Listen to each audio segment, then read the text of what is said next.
Kunal, I was thinking, this time, next month, we'd be gearing up for the Malaysian Grand Prix. Yes, so we'll be one Grand Prix old, and I hope it's going to be a good Grand Prix. I hope it's going to be a good Grand Prix because just time has frozen. And so have the engine regulations. For Renault, yes.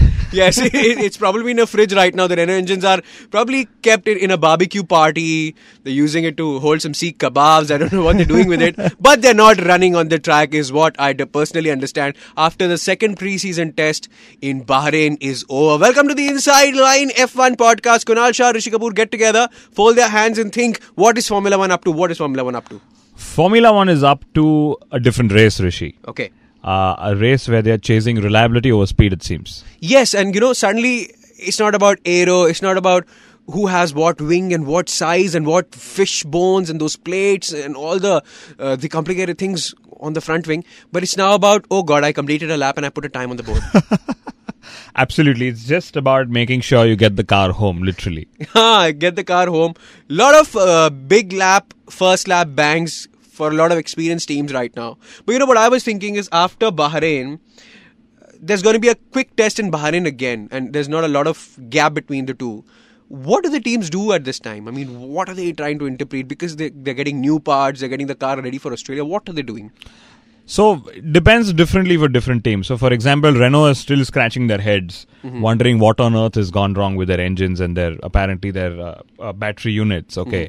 Similarly, Red Bull's wondering, saying, oh my God, what do we do? Like, are we even going to be able to defend a world championship? Okay. But on a more serious note, the teams are, of course, preparing for the next test. And most of them will want to run qualifying simulations, race simulations, because that's what is needed just before Melbourne. Just before Melbourne. Just before Melbourne, which according to you is the quickest car? I think without doubt Mercedes. Even the silent spectator who we've got in the studio today, which I might add is becoming a regular feature, would agree it's Mercedes, I guess. The pretty one in the yellow dress is trying to hide her face right now. But people hiding their faces are Red Bull and Renault and everybody behind Sebastian them. Vettel? Yes, absolutely. He's going to have to find a new garage now very soon, if not a new engine. But who's looking like the second best right now? It's a difficult choice. It seems like a Mercedes-powered team. It could be either or. But, Ferrari have also gone their own silent ways, and no news could be good news types.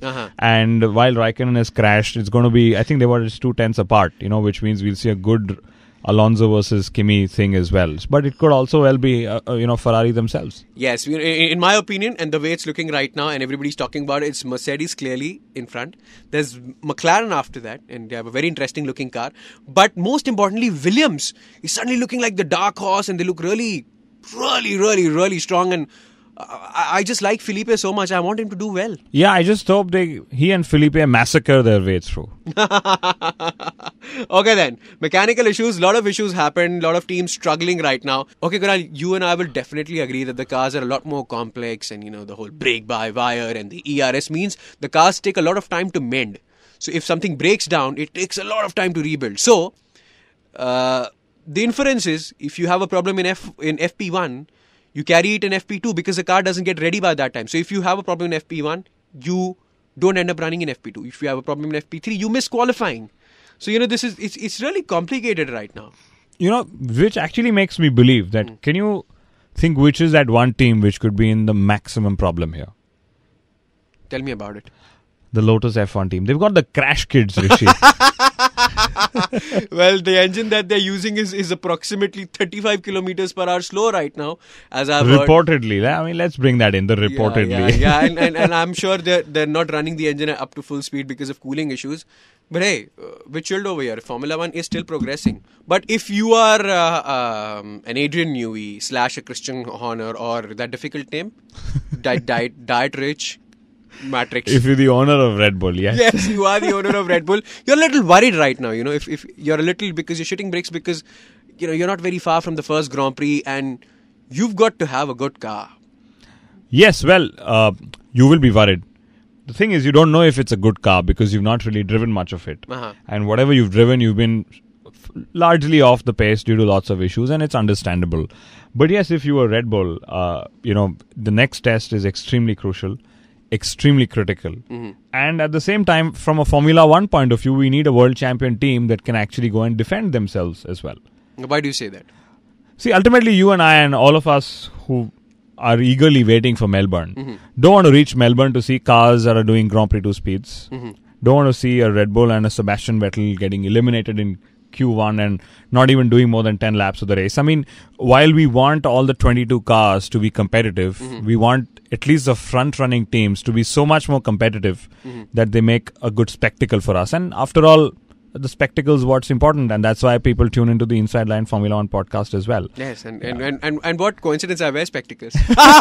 Yeah, can you imagine if the Formula 1 spectacle is not good? The pressure on you and me to perform just becomes far more. We have to get Formula 1 wherever it is, and we shall put those extra 410s in the bag. But, Lotus has turned around and said, we could be the Renault engine team this year. We've got the Bat Wing car. We've got the cool-looking drivers that crash into each other at times. Do you think Lotus has a great claim over here? Well, I think it's a PR statement, to be honest. I don't blame them for it. Red Bull struggling, and Renault is actually at a position where anyone who does more laps for them is a lead team. So it could also be Caterham 2 days down the line. And just to get some numbers in, Kunal told me what's the difference in the laps that the two teams? So the overall laps that Mercedes have done as opposed to Red Bull, Mercedes has clocked 4 times the number of laps. Imagine. Some 650 odd laps or something. And these guys are on some 137. Yeah, and in an era when efficiency is so crucial, in an era where you're just making the most of all your resources. Any data is good data. And at the same time, everyone who's complained of lack of pre-season testing should actually keep shut now, because when we had the testing, we weren't having the cars out testing. Yes, and something that did not get tested so much as last year and not complained of is Pirelli. Suddenly, they're off the microscope. They're zoomed out, actually. Nobody's talking about Pirelli or how bad or how good they are. They've got a winter compound, for God's sake. Yeah, and I think which is why it's important we talk about them. Yes. We love the Stetsons as always, and of course we may hate the degrading tires at all times. Yes. But it's so good for them, right? Because everyone's talking of the reliability of the engines, and to make sure that the cars are reliable and finishing laps. Everyone's driving around pretty slow, which means the Pirellis aren't really being tested. Correct. But we don't know what will happen when we reach Melbourne. Yes. I mean, Formula 1. Too much of unpredictability being dialed in, and I think the only predictable thing is probably the Inside Line F1 podcast, you and me, every Monday at times. Every Monday it is. Every Monday it does happen. Mr. Paul Hemry, if you ever want to have a glass of wine with us, we're always, here. We're always chilling over here now that the pressure is off you. Pressure is on Bernie and the rest of the F1 circus. Kunal, Shah and Rishi Kapoor get together every week over here, and next week we'll be back with the final test of Formula 1, that's in Bahrain, Test 2. We'd have some idea of how the teams are shaping up. Not that we understand it so much as the engineers do, but as everybody's clueless about Formula 1, so is Kunal, so am I, and so are you. Who do you think is going to win? Your guess is as good as mine.